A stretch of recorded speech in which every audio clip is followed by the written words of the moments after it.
Thanks for joining us here on News Center Maine Plus. I'm Chris Costa. And I'm Isaac Luken, and we are here talking Olympics. It's really one of our favorite times every 2 years. We're in the Winter Games now. Yeah, it's been great. If you don't know, Isaac and I have been working together on the Olympic Zone show that we've been doing for, how many decades?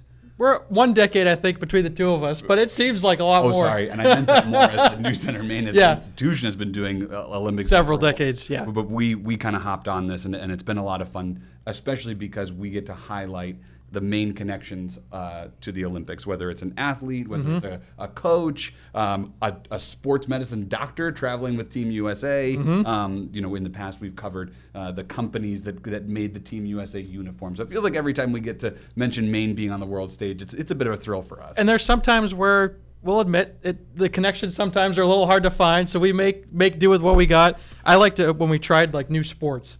Yeah. Like that was, or even sports like curling that you don't really regularly participate in. Just give it a try, see what happens, and it's fun. It's a fun time of year. It has been a lot of fun, and especially fun this time in the Winter Games because we do have a handful of Maine athletes who are competing not just for Team USA, but for many other countries as well. And some of them have a really good shot to medal this year, where that hasn't always been the case. And maybe it's like their first trip, or maybe they're still pretty young in the competition. We have some seasoned vets who are hungry to get to the podium. Let's start with some of those veterans. Why don't we start with Emily Sweeney? Yes. Emily Sweeney, now Emily Fischnaller. Yes. She got married. To an Italian luger. Correct. Dominic Fischnaller. So she was competing against. Yeah.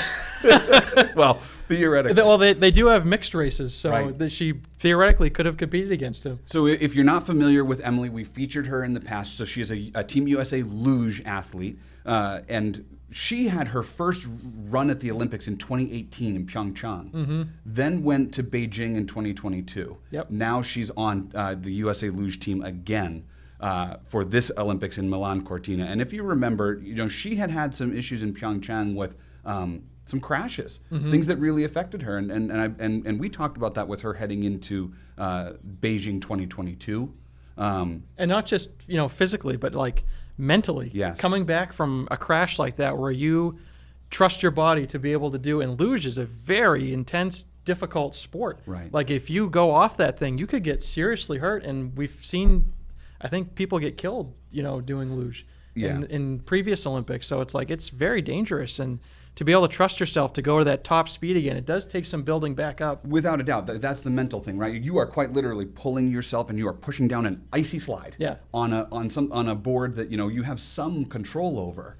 And one thing was interesting, so you guys may not know this, but in March of 2025, we traveled to Lake Placid, you and I, yes, to go cover not only the USA Bobsled World Championships, which we'll talk about in just a second, but to interview Emily while she was here in the U.S. One of the challenges for us in interviewing these athletes in person is that they so often travel all over the world to different countries in Europe, major time differences. They're not usually in Maine. Or in her case, she lives in Italy now. Right. So it's like getting her back stateside at a place where she trains and practices. Like we had to be there. We couldn't pass that up. One thing that struck me from the interview with her was how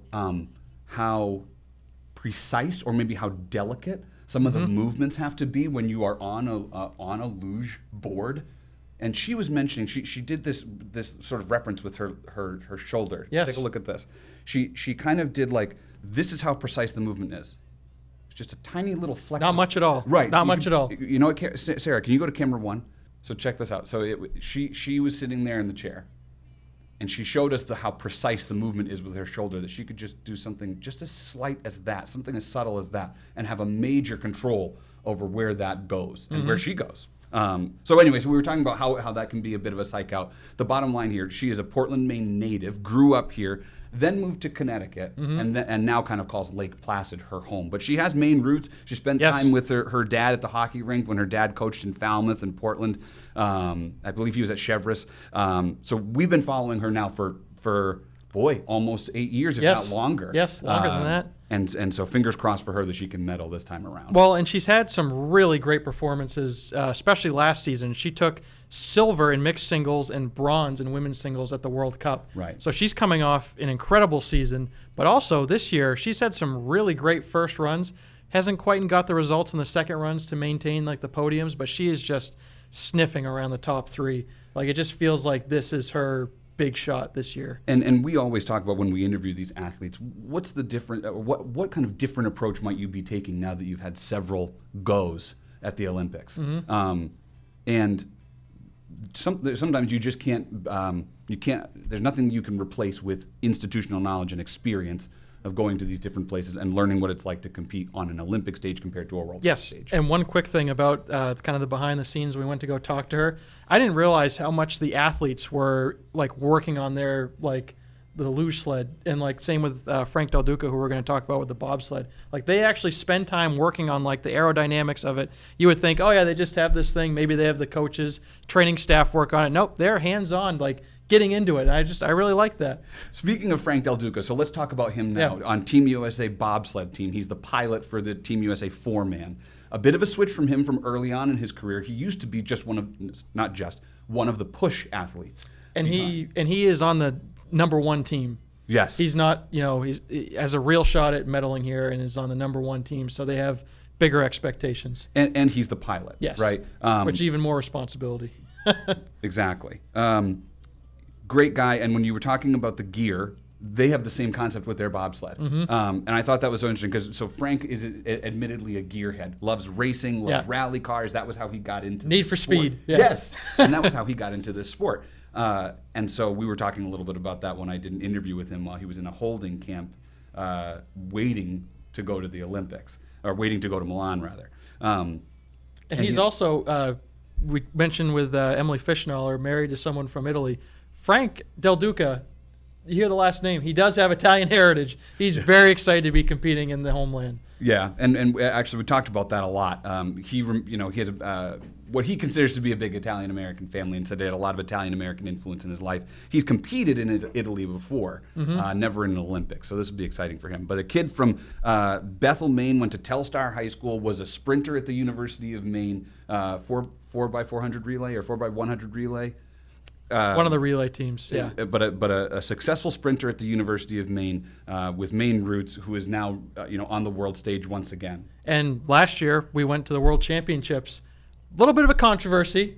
A big controversy. The team went through one of their runs, and the German team protested, saying the track wasn't great conditions, and they had a really bad run. Where their foot went through the front of the sled, causing all sorts of issues. And then they petitioned to the IBSF, the International Bobsled and Skeleton Federation, or Sliding Federation, and they had asked, the Germans had, we need to wipe out all of the second heat.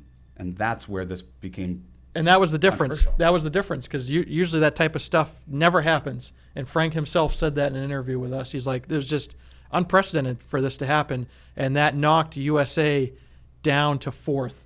Instead of 3rd, and then the Germans took the top 3. So it's just, he definitely has that on his mind, and he's looking to get some revenge on the biggest stage. When we spoke, when he and I did the interview just a couple of days ago, he said that he didn't even realize how much fuel for the fire that was for him. That incident, that event at Lake Placid at their home course, yes. And that's what it was a bummer for him, because he felt like, it was right here in front of all my family and friends who don't always get to travel to Europe. And to kind of put it into perspective, the Germans are like, the Los Angeles Lakers, New York Yankees, like the team everyone, or I guess Dodgers now, the team everyone's looking to New England Patriots. To take down. Right. Yeah. And they have a lot of sway with the federation, so it was hard for him to go down that way. But there was a lot of people made like custom T-shirts and stuff, like just in support of Frank and Team USA. So he's got a lot of fans looking to see how he does. And he said to me that he's going to have some family and friends traveling out to watch him compete, which will be awesome. Oh, that's wonderful. We have a bunch of Carrabassett Valley Academy athletes who have made not only Team USA, but also Team Canada. Yes. Real quick here, Nathan Perry, snowboard cross. This is his first games. This is the one we were kind of looking at from the get-go, once we kind of knew, okay, he's got a shot at being at the Olympics.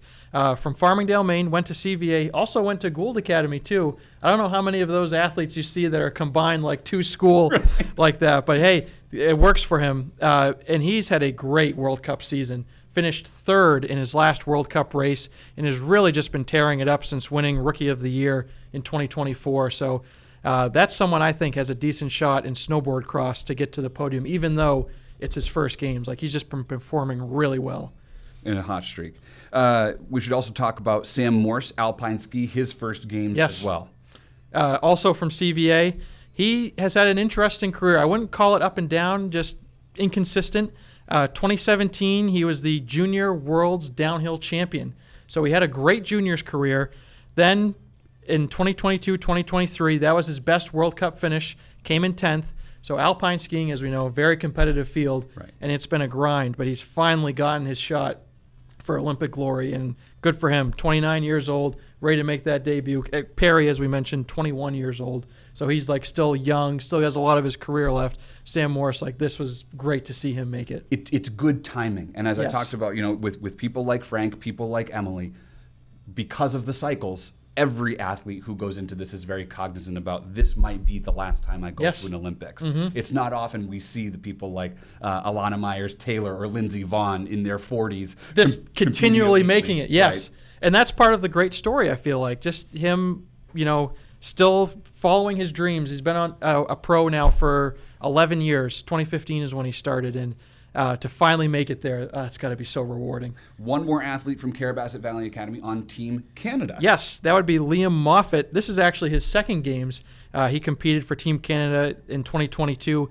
Came in 19th individually, 9th as a team. So, Canada's not necessarily a huge snowboard cross, like they're pumping out gold medal winners every year.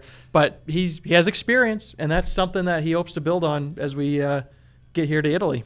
Here's a familiar name for all of you, Jeremy Swayman, not just because of the Boston Bruins connection, being on the Bruins, but also his University of Maine connection. Spent 2 seasons at the University of Maine? 3 seasons. Left after his junior year, and what a junior year that was. Hobie Baker finalist, won the Mike Richter Award for goaltender of the year, and he was Hockey East Player of the Year too, so he was just decorated, best of the best. Bruins, his career has been up and down. He's had some good years, had some years where the team struggled. This year, they're hanging on to a wild card spot, so hopefully they can get to the playoffs again and do that. But when he was with Linus Ullmark, the year they set the points record, they allowed the fewest amount of goals, and there's an award for that called the William Jennings Trophy. So good to see him win some hardware in the NHL too. And for the first time in how many years? 12 years or so that the NHL players have been allowed to are now allowed to compete again in the Olympics? I don't know the number off the top of my head, but it seems like it's due. Off. Yeah, it's been on and off when NHL players have been or have not been allowed to compete in the Olympics. A note, Jeremy Swayman not expected to be the starting goalie for Team USA. But when he has played for Team USA, he's done really well. World Championships last year, gold medal game, had a shutout in overtime. And was just, throughout the tournament, he was just a rock for them. First gold medal, by the way, for the U.S. at the World Championship since 1960. And Jeremy Swayman was, arguably the MVP of that tournament, just a stud in net. And hopefully he gets a shot here in the Olympics, maybe whether it be mop-up duty or he plays his way in camp to be the starter. So we're rooting for him to do that, of course. Certainly are. We should go through a couple of UMaine men's and women's hockey players real quick. Why don't you get started on it? Yeah, let's keep it with the men here. Edwards Trailmax, he's on the Latvian team, and he's not just a person on the bus. Like, he is a key contributor to them.